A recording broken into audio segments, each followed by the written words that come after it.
वेगळे वेगळे गणवेश असतील, पण आहेत सेकंडरी बोर्ड. कोणाचे काळे कपडे, कोणाचे पांढरे, आणि ते सगळे आपलेच, ते काही दुसरे नाही. गणवेश भिन्न भिन्न जरी असला तरी सेकंडरी बोर्ड एकच आहे. म्हणजे आमच्या शाळेला बोर्डच नाही, मग तुझे सर्टिफिकेट घेऊन काय कामाचं बोगस. हो, सगळ्याचा मायबाप हे सगळ्यालाच कबूल करावं लागेल. सत्य सगळ्याचं एक असतं. सूर्य सगळ्याचा, वारकऱ्याचा, मानभावचा एकच. हा एकच. तर आमच्यात असं नाही, तुमच्यात कसं. खरं सगळ्याचं एकच आहे. तहान लागली म्हणजे चपराशानं पाणी प्यावं, राष्ट्रपतीला नाही. तहान लागले की सत्य सगळ्याचं एक असतं, हे ध्यानात घ्या. आणि जी मह वेगळं तो हे वेगळं, इथं घोटाळा समजा, प्रॉब्लेम.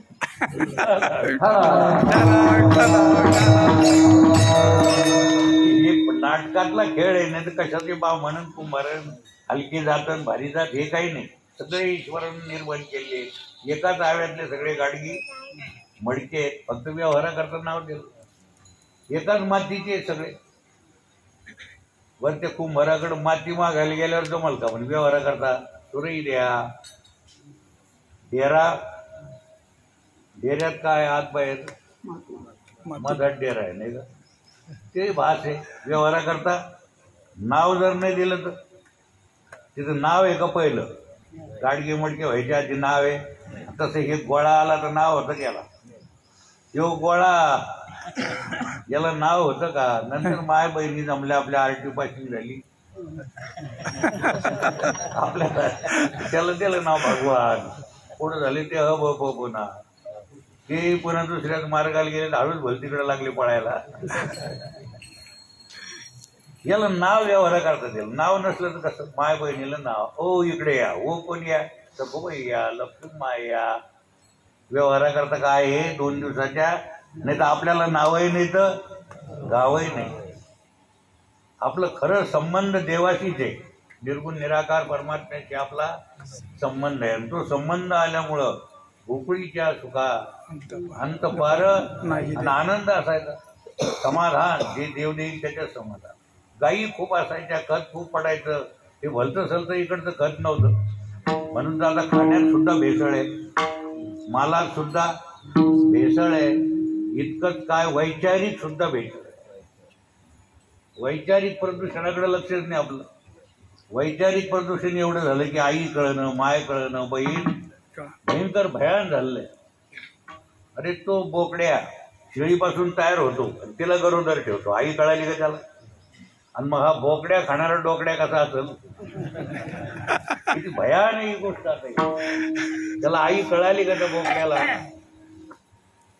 किती भयान गोष्ट आहे आता ही. पण असं तिथं नव्हतं. नीतीनं न्यायानं वागणारा सगळा समाज आणि विश्वास.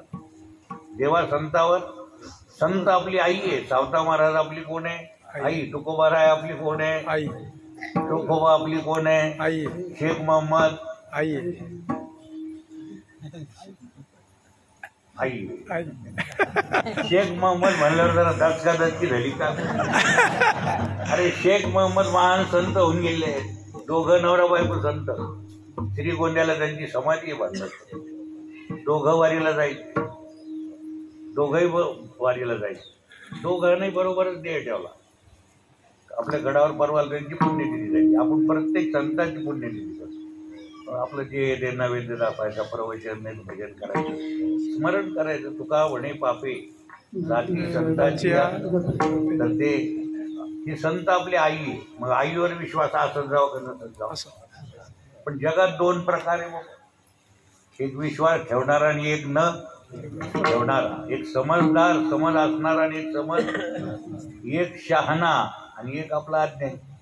असे 2 पोरं होते. ती माय वाट पाहत बसली. त्या आईची 2 मुलं. 12-1चा टाइम होताला. पोरं काऊन येईन. आईला सगळे लेकरं सारखे, काऊन येईन पोरं. पाटं मांडून टाकली पोरायची. आता त्यांना वाढून द्यायचं, भूक लागली. तर आलेच तितक्यात पोरं. आईनं सांगितलं हातपाय धुवा.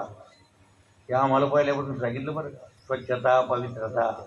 पण ते खर्चानं सांगितलेलं पटत नाही, वडिलाचं पटत नाही. आईचं हातामधात कशी भिडे होते.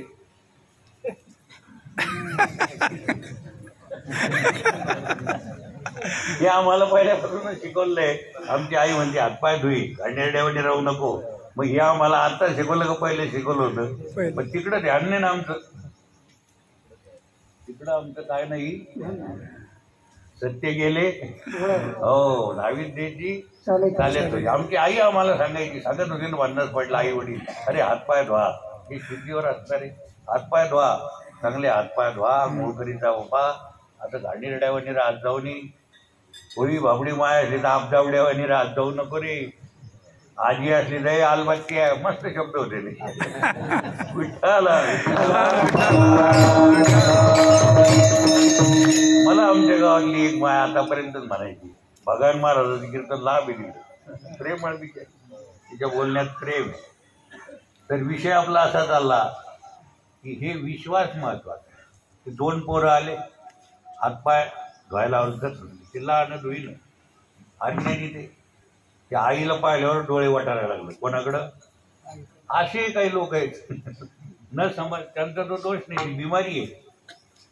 मग आई म्हणे, अरे बाबा हो बसा पाटावर.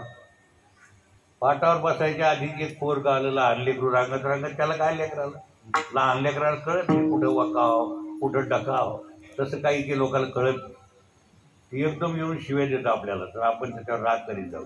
बरं वकलं असं समजीत जाऊ. आपलाच भाऊ आहे, त्याचं आमलं पित्त हे झालं असं समजीत जाऊ.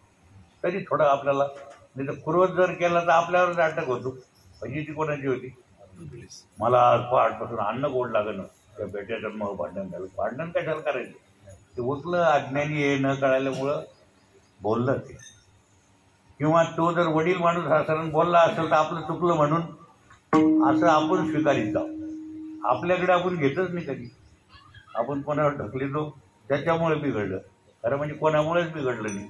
कोणी आडवं येत नाही, उभं येत नाही. आपणच आडवेन आपणच. म्हणून आपुली आपण करा सोडवणं, संसार बंधन तोडावे की. आपलं कल्याण आपणच करून घ्यायचं. ते पोरगं रांगत रांगत आलं, शी केली त्यानं. आता शी तुम्हाला काही सांगायची गरजच नाही. त्याच्यावर टोपलं झाकून ठेवलं, ताबडतोब टोपलं टाकलं. कोणाने काही पाहिलं, बसलं, ताट वाढून आणले. मस्त लाडू होता प्रसादाचा, सगळं जेवण होतं मस्त पोटभर. ते मोठा भाऊ म्हणतो लहान्याला, जेवणारे हा तून ती माय. तिकडं गोंधळ झाला. अरे बाबा ते जेवणा, भूक लागली, घर भूक लागली म्हणे. पण हे पटारडी आहे. कोण? ती माय पहा, पटारडी आहे. आणि तो गावाचा सरपंच म्हणल्यावर व्हायचं कसं? असा मूर्ख जर सरपंच असेल ज्याला आई कळत नाही, त्याला गावाचं सुधारणा काय करतात? म्हणून मी म्हणत असतो, गावाचा सरपंच सुद्धा वैष्णव पाहिजे, वैष्णव पाहिजे. ती बॉडी सुद्धा भक्त पाहिजे देवाची. अरे गल्लीपासून तर दिल्लीपर्यंत सगळे देवाचे. अहो तुम्ही मंत्री संत्री झाले, देवानं शरीर दिलं म्हणून झाले. नसतं तर कशाचे मंत्री शरीर काय, कशाचं काय? हे देवाचे काय उपकार आहेत. हे गल्लीपासून दिल्लीपर्यंत आमचं आव्हान आहे. आव्हान आहे आमचं. मला एकाला सांगितलं, बोलत जाऊ नका बाबा तसं. नाही मी काय वाईट बोललो?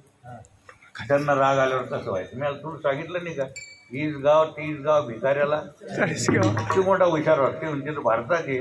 म्हणलं 20 गाव 30 गाव भिकाऱ्याला अनेक राष्ट्र. विठ्ठल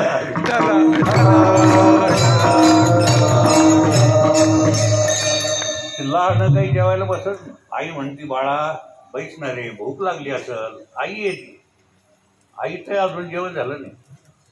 मोठ्याच्या डोळ्यातून पाणी आलं. शहाणा तो धनी येत असे, त्याच्या डोळ्यातून पाणी आलं. आई तुझे किती उपकार आहे. रोज तू आमच्याकरता तशीच राहते. आम्हाला आधी जेव घालतील, मग तू. आई तुझे उपकार कुठं फिरतो? ते लहान डोळे वाटायला लागलं तो गावात. म्हणजे अज्ञानी त्याची ती बिमारी. म्हणजे तू जेवणार आहे, मला नाही जेवायचं. चांगला लाडू वाढला रे, स्वादिष्ट लाडू आहे, भरपूर केले मी तुमच्याकरता. नाही खायचे म्हणे. पटारडी कोणी कळली? चांगलं वाढायचं राहू दे, दुसरंच वाढीत बसती. म्हणजे काय राहिलं म्हण टोपल्या खालचं. आता टोपल्या खालच्याकडे ध्यान नका जाऊ देणार आहे. जे आईनं वाढलं ते खात जा, जे घरच्यांनी दिलं ते खात जा, प्रेमानं खा, आनंदानं. पण ध्यान कोणीकडे जातं? जातच का? आता इथून पुढे तरी नका जाऊ देऊ. आता तरी पुढे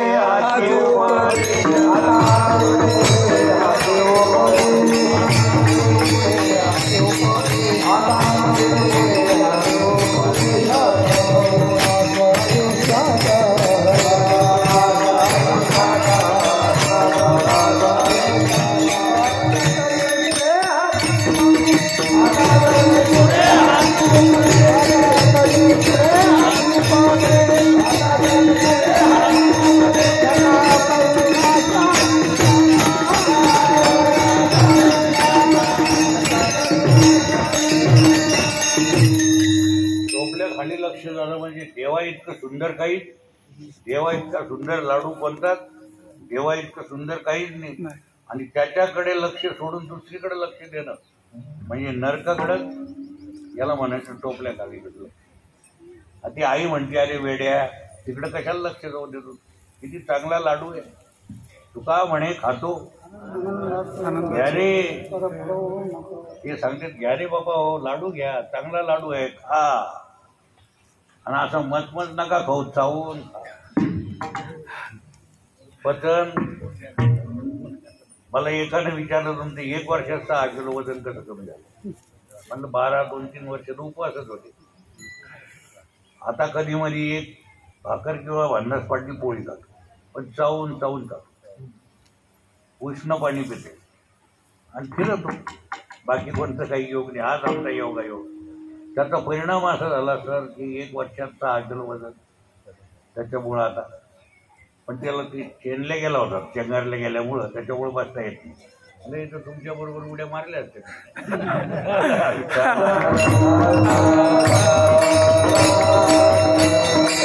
कारण गाडीचं हे पाहून ड्रायव्हर नाही क्लच दाबीत जाऊ. उगाच दुसऱ्याची गाडी पुढे गेली ना आपली चालच नसत, आपली 20 न होईन चालून देत जाऊ, बसून का होईना आपलं कीर्तन करीत जाऊ. विठ्ठला विठ्ठला. गोकुळवासी लोकांचं लक्ष लाडूकडं का टोपल्याकडं? टोपल्या खालचं काय इकडं? तेव्हा आपलंही लक्ष आता खरं देवाकडे जाऊ द्या, सत्याकडे जाऊ द्या. व्यवहारात नीतीनं वागा, सत्यानं वागा, काहीही कमी पडणार देव तुमचं काय पाठीराखा आहे, मागे पुढे उभा अशी एक अवस्था आहे. तेव्हा त्या गोकुळवासी लोकांचं लक्ष. तुका म्हणे छंदेन मन मोहिले गोविंद विठोबा रघुमा